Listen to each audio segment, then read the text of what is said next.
চশমা দিয়ে দেখে না, তারা আখিরাতে চশমা দিয়ে দেখে বলে ধৈর্য ধরে দুনিয়ার জীবন পার করে দেয়। বলেন না সুবহানাল্লাহ। পুরা সৃষ্টি জগৎ চলে রবের রহমতে। রবের রহমত ছাড়া একটা গাছের পাতা নড়া সম্ভবপর নয়। জিব্রাইল জানে রবের রহমতের কথা, মিকাইল জানে রবের রহমতের কথা, ইসরাফিল জানে রবের রহমতের কথা, আজরাইল জানে রবের রহমতের কথা। আসমান টিকে আছে রবের রহমতে, আসমান সজ্জিত রবের রহমতে, জান্নাতের জায়গায় জায়গায় রব্বুল আলামিনের রহমত।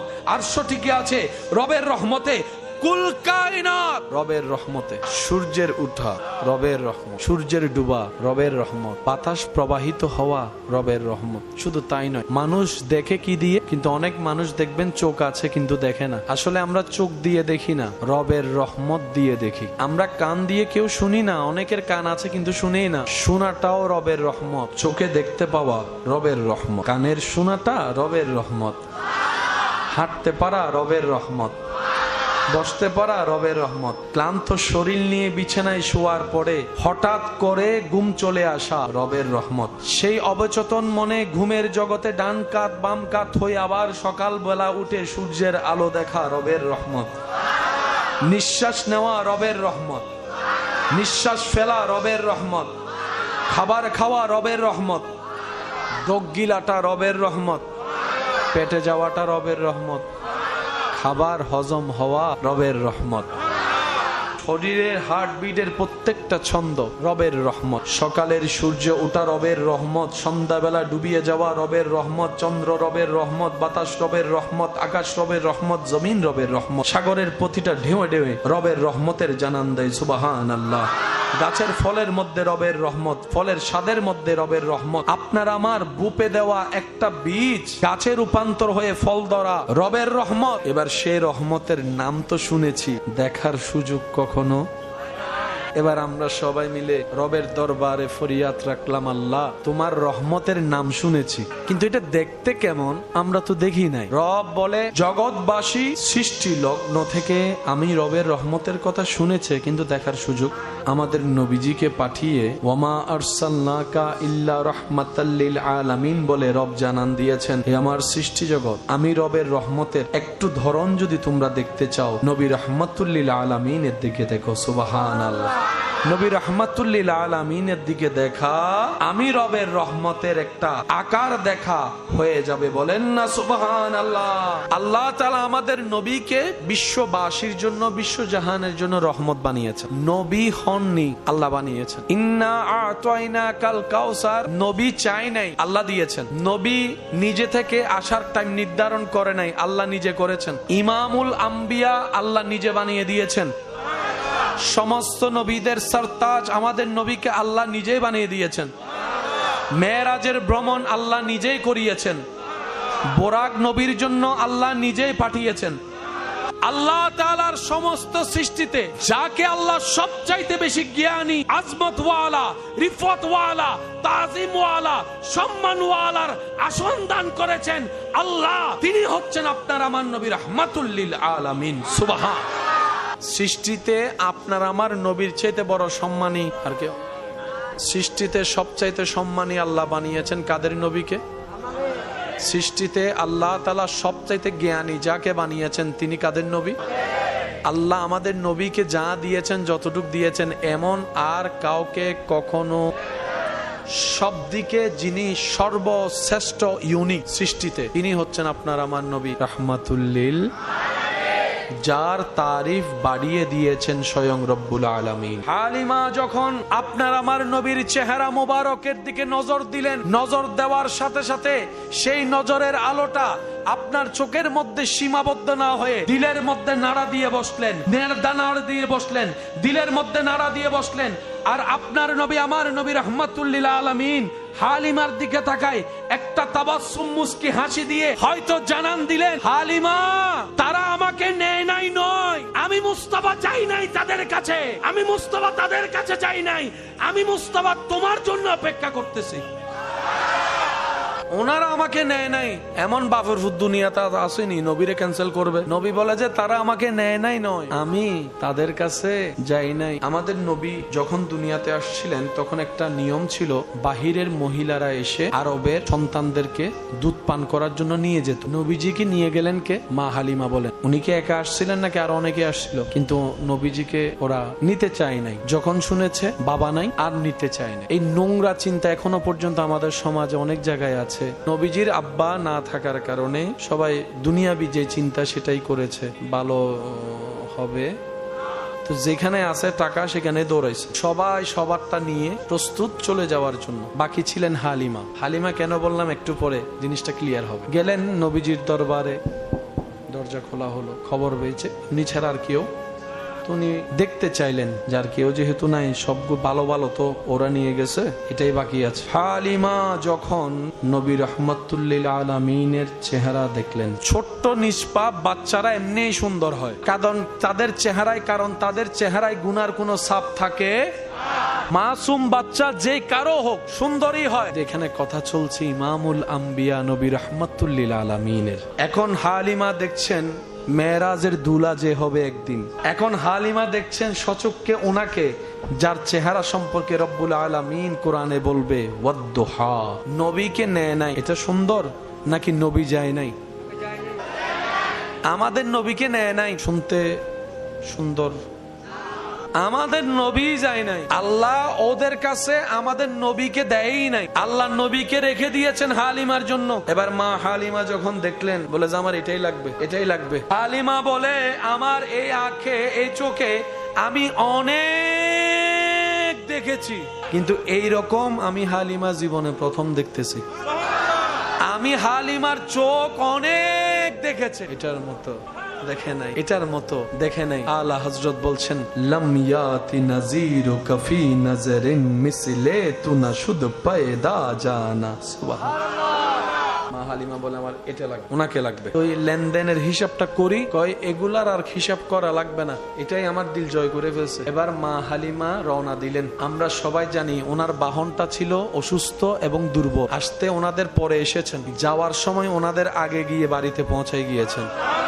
এবার হালিমা রাদিয়াল্লাহু তাআলা যে বাহনটা ছিল দুর্বল অসুস্থ, যখন হালিমাতুস সাদিয়া নবীকে কোলে নিয়ে বাহনে উঠলেন, আল্লাহ পাক বলে যে এই বাহন আর দুর্বল থাকতে পারবি না তুই, এটার নাম বরকত। নবীজিকে কোলে নিয়ে যখন মা হালিমা উঠলেন, ওটার স্পিড পাওয়ার এমন ভাবে বেড়ে গেল যেন ঘোড়াও হার মেনে যাচ্ছে, ঘোড়াও হার মেনে যাচ্ছে, ঘোড়াও হার মেনে যাচ্ছে। ও বাহন, তোমার এই শক্তি আসলো কোত্থেকে? বলে যে আমি নিজেই ভাবনায় পড়ে গেলাম, এমন শক্তি আমার থেকে আসলো কোত্থেকে? আমি তো নিজেই দুর্বলতার মধ্যে আছি। তখন আল্লাহর রহমত থেকে হয়তো আওয়াজ আসে, ও বাহন, তোর উপর আমার হাবিব উঠেছে। আমার হাবিব যে বাহন উঠবে সে পিছনে থাকতে পারে না, পরাজিত হতে পারে না, সবার শেষে থাকতে পারে না। আমার হাবিব ইমামুল আম্বিয়া, ওনার অবস্থান সবার আগেই থাকতে হবে। ঘরে নিয়ে গেলেন, মরা গাছে ফুল ধরে ফল ধরে গাছ ঝুলে পড়ছে। মা হালিমাতুস সাদিয়ার উঠানে যে মরা গাছটা ছিল, ফুল ধরছে, ফল ধরছে। অসুস্থ ছাগল যেটা দুধ দেওয়ার ক্ষমতা নাই, সেটার ভিতরেও দুধ চলে আসছে, ওলান ভরপুর। তা আগেরকার যুগের মানুষ সন্ধ্যা হতেই লাইট তো আর ছিল না, চেরাক টেরাক যা চলে যাও তাড়াতাড়ি সকালে উঠতো, সকাল সকাল।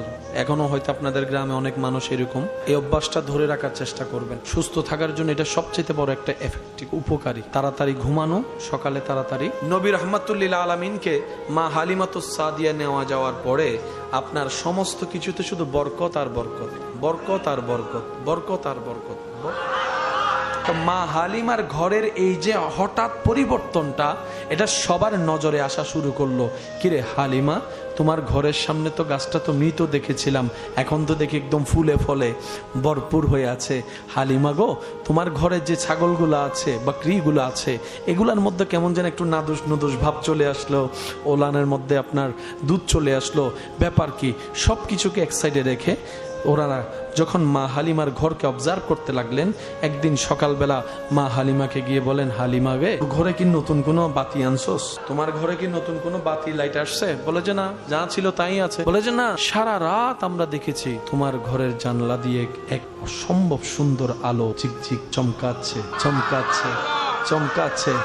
এবার মা হালিমা বললেন, এটা কোনো নতুন আলো কিংবা লাইট কিংবা হারিকেন কিংবা আপনার মোমবাতির কাজ নয়। যেদিন থেকে উনি আমার ঘরে এসেছে, যেদিন থেকে উনি আমার ঘরে এসেছে, আমার তকদিরটাই পাল্টাই গিয়েছে। আমি হালিমা এখন যেটাই ধরি, এক কথায় বুঝার জন্য মাটি দললো সেটা স্বর্ণে রূপান্তর হয়ে যাচ্ছে। সুবহানাল্লাহ। আমি হালিমার ঘরে এমন বরকত আসা শুরু হয়েছে, আগে 5 জনের যে খাবার লাগতো এখন 2 জনের খাবার দিয়ে 5 জনের খাবার হয়ে যাচ্ছে। সুবহানাল্লাহ। আমি আর এখন আগের মতো অভাব অনুভব করি না, অসুস্থ অনুভব করি না। আমার সব কিছুর মধ্যে কেমন পরিবর্তন আসা শুরু করলো। আমি মহিলা মানুষ, যে পরিমাণ কাজ আগে করতে পারতাম এখন তার চাইতে আরো বেশি শক্তি অনুভব করি, কাজ করতে পারি। আমার গাছে ফল ধরেছে, ফুল ধরেছে, আমার বকরির মধ্যে দুধ এসেছে, সব পরিবর্তন হয়েছে। এই সন্তান আমার ঘরে বরকত। এবার যারা সেই দিন নবীকে বাপ না থাকার কারণে নিতে চাই নাই, তারাই উল্টা বলে, হালিমা যা চাস তা দিব, আমাদেরকে দিয়ে দে, আমাদেরকে দিয়ে দে, আমাদেরকে দিয়ে দে।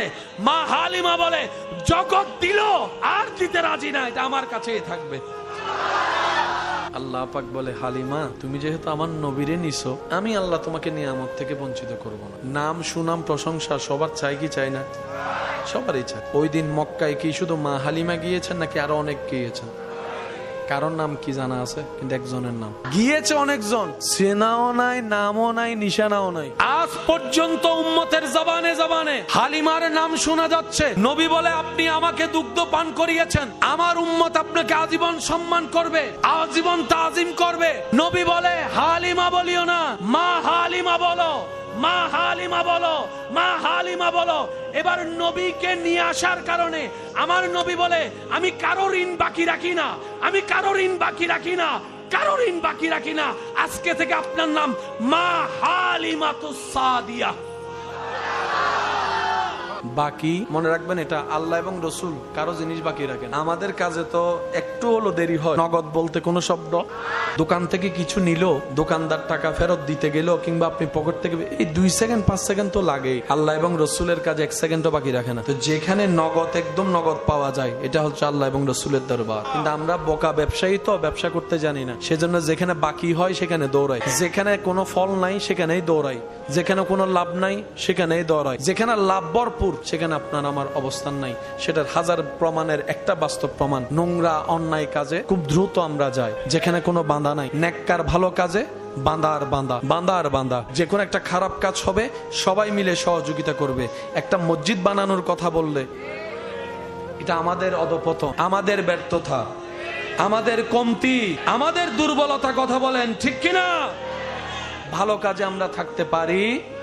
আল্লাহ পাক আমাদেরকে আজকে থেকে ভালো কাজের সাথে বন্ধুত্ব রাখার তৌফিক দান করুন, কিংবা যে ভালো কাজ করে তাকে উৎসাহ দেওয়ার, পাশে দাঁড়ানোর আল্লাহ আমাদের ওই মন মানসিকতা দান করুন। মা হালিমাতুস সাদিয়া, এখনো পর্যন্ত যারা উমরায় যায়, হজ করতে যায়, একবার হলো মা হালিমার ঘরটা দেখতে যায়। মা হালিমার ঘর দেখতে যায় কি যায় না? ওখানে গিয়ে মা হালিমাকে স্মরণ করে। নবী বলে, আমার উম্মত কিয়ামত পর্যন্ত আপনি হালিমাকে তাদের এখানে রাখবে, হৃদয়ে রাখবে। আপনি আমাকে দুধ খাওয়াইছেন না, আপনি আমার উপকার করেননি, আপনি আমাকে দুধ খাওয়াইয়ে নিজের উপকার নিজে করেছেন। আপনি আমাকে কোলে লালন করে আমি নবীর উপকার করেননি, বরং কিয়ামত পর্যন্ত আপনার শান মান আজমতকে আপনি নিজে বাড়ার সুযোগ করে দিয়েছেন। আমার নবী, আপনার নবী, আমাদের নবীকে কেউ নেয়নি। আমাদের নবী যায় না। এটা শানে মুস্তাফা। কথার উপর অনেক কিছুই নির্ভর করে। এমন শব্দ যেটা আপনার আমার সমাজে বন্ধুর ভিতরে চলে, এমন কোন শব্দ নবীর ব্যাপারে বলা যাবে? কারণ নবীকে সর্বদিকে সম্মানিত করেছেন যিনি, তিনি কে?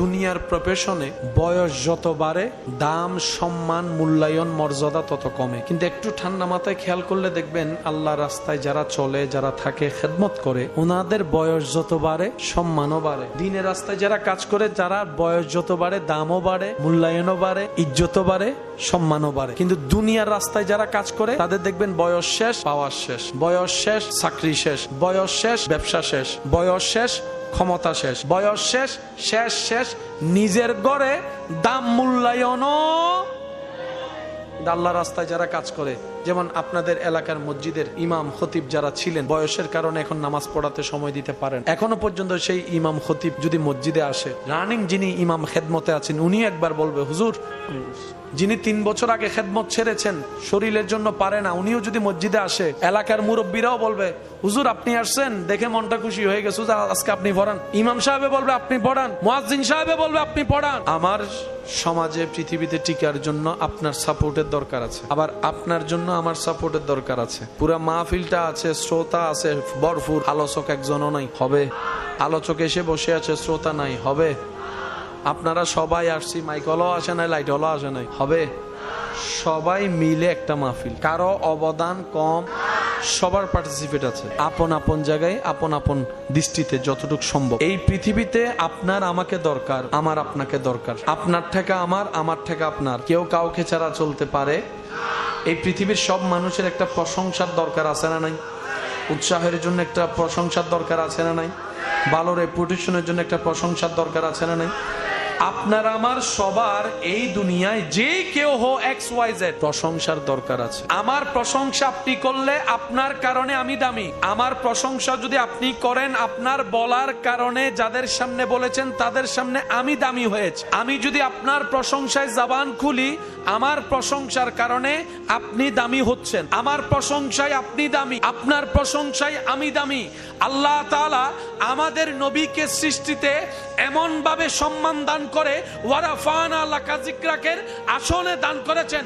আল্লাহ পাক বলে, তুই সম্মান করলে, প্রশংসা করলে অন্যজন দামি হয়, সে যদি করে ও দামি হয়, কিন্তু আমার নবীর তারিফ প্রশংসা আমি আল্লাহ এমন ভাবে সাজিয়ে দিয়েছি, যে আমার নবীর প্রশংসা করবে, নবীর প্রশংসা করার কারণে আমি আল্লাহ সেই বান্দার ইজ্জত বাড়াই দিব, দাম বাড়াই দিব, সম্মান বাড়াই দিব, রিজিক বাড়াই দিব, রহমত বাড়াই দিব। সুবহান। আপনি প্রশংসা করলে আমি দামি, আমি প্রশংসা করলে আপনি দামি, কিন্তু আমরা যখন নবীর প্রশংসা করি, নবী দামি হয় না। আমরা যখন আমাদের করি, বললাম কি, আমি আপনার ঠেকা, আপনি আমার ঠেকা। আমরা দুনিয়াতে যারা আছি একজন আরেকজনের ঠেকা, এই ছাড়া কোনো উপায়। আপনি ঘর থেকে বের হয়েছেন, গাড়ি তো লাগবে, আপনি আমি রিক্সাওয়ালার ঠেকা, সিএনজি ওয়ালার ঠেকা, আবার সিএনজি ওয়ালা গাড়ি নিয়ে বসে আছে, যাত্রী নাই, উনি আবার আমাদের ঠেকা। আমাদের জীবনের জন্য ওনাকে লাগবে, ওনাকে ওনার জীবনের জন্য আমাদেরকে লাগবে। আল্লাহ তাআলা আমাদের সবার জীবন কেমন ভাবে সেট করেছেন, কেউ কাউকে ছাড়া চলতে। শিক্ষকের যদি ছাত্র লাগে, ছাত্রেরও শিক্ষক লাগবে। রোগীর যদি ডাক্তার লাগে, ডাক্তারেরও তো রোগী লাগে। কেউ কারো সামনে অহংকার করার কোনো সুযোগ, কারণ আমি আপনার ঠেকা, আপনি আমার ঠেকা। সৃষ্টিতে আল্লাহ তাআলা আপনার আমার নবীকে এমন আজমত ওয়ালা শানে বসিয়ে দিয়েছেন। রব্বুল আলামিন বলে, ও দুনিয়াবাসী দেখো, আমার নবীকে দুনিয়াতে পাঠানোর অনেক আগেই প্রথম অভিভাবক ওনার বাবাকে আমি আল্লাহ দুনিয়া থেকে নিয়ে এসেছি। নবী আসার পরে মাকে নিয়ে এসেছি। আমি আল্লাহ দুনিয়াতে আমার নবীকে এমন ভাবে সেটিং করে পাঠিয়েছি, কিয়ামত পর্যন্ত আমার নবী কারো ঠেকাই থাকবে না, সবাই আমার নবীর ঠেকাই থাকতে হবে। সুবহান। আমরা একজন আরেকজনের কাছে ঠেকা, নবী কারো কাছে ঠেকা, নবী ঠেকা শুধু একজনের কাছে। নবীজির জীবনী থেকে আপনারা অনেক ঘটনা আপনাদের জানা আছে, শুধু স্মরণ করিয়ে দেওয়ার জন্য বলছি। বিশেষ করে আমার যুবক ভাই যারা আছেন, এই জিনিসগুলো একটু নোটে রাখার চেষ্টা করবেন, কারণ এখন অনেক অন্য মানুষগুলা মুসলমানদের যুবকদেরকে ব্রেন ওয়াশ করার চেষ্টা করে, নাস্তিক বানায় ফেলার চেষ্টা করছে। তো সেজন্য আমাদের যুবক ভাইদেরকে এই জায়গাটা একটু প্রতিহত করতে হবে ঈমানি শক্তি দিয়ে। সেজন্য আমি অনুরোধ করব, জুমার দিন অন্তত যে ক্লাসটা হয় মসজিদে, এই মসজিদে অন্তত ক্লাসটাতে যাবেন, বসবেন, শুনবেন, লিখে আনার অন্তত চেষ্টা করবেন। এই সাপ্তাহিক ক্লাসটা যদি আমরা ঠিক মতো করতে পারি, আশা করি আমাদের ঈমান আর চুরি করতে পারবে। হিংসা করে নেকামল নষ্ট করি, অহংকার করে নেকামল নষ্ট করে ফেলছি, রিয়া করে নেকামল নষ্ট করে ফেলছি। যা জান্নাতে যাওয়ার জন্য আপন আপন জায়গা থেকে যতটুকুই আমরা অর্জন করেছি, সেগুলোও নিজের ভুলের কারণে নিজেরা শেষ করে দিচ্ছি। এক কথায় বলতে গেলে, চট্টগ্রামের ভাষায়, আমরা জেনে শুনে বুঝে অতি চালাকি দেখাতে গিয়ে নিজের পায়ে নিজেরাই কুরাল মারে, ওয়াইলুল লিকুল্লি হুমাজাতিল লুমাজা। এটা যদি আমরা বন্ধ রাখতে পারি, হাজার সমস্যা শেষ। নবী রাহমাতুল্লিল আলামিনের উম্মত হওয়ার যে সুযোগ আল্লাহ তাআলা আপনাকে আমাকে দান করেছেন, সেই নবীর জবানে অন্তরের চোখ মোবারকের শান্তি, বান্দা যখন নামাজ পড়ে, উম্মত যখন নামাজ পড়ে, রাসূলের হৃদয় শান্তি হয়ে যায়। শেষ আবদার এতটুকু বলবো, এক ঘরে থাকতে গেলে, এক পরিবারে থাকলে, এক ছাদের নিচে থাকলে ইচ্ছাই অনিচ্ছায় অনেক কথা হয়, অনেক ঝগড়া হয়, অনেক মনোমালিন্য হয়, স্বাভাবিক। কখনো আলাদা হয়েন না। যাকে নিয়ে আলাদা হবেন ওনার সাথেও তো ঝগড়া হবে। একটু বুঝে নেন, সব কথা তার ভেঙে বলতে হয় না, একটু বুঝে নেন। 5 জন 5 জন 10 জন আছেন, ঝগড়া করে আলাদা হয়েছেন আপনি 3 জন, তো এই 3 জনের ভিতর ঝগড়া হবে না? তো তখন কি আলাদা হয়ে যাবেন? আর আলাদা হতেও তার কত আলাদা হবে, শেষ পর্যন্ত জঙ্গলে থাকা ছাড়া আর কোনো ভয় থাকবে না। আমি কি বুঝাতে পারছি? আল্লাহ তাআলা আমাদের সবাইকে মিলমিশ করে থাকার তৌফিক দান করুক, আমিন।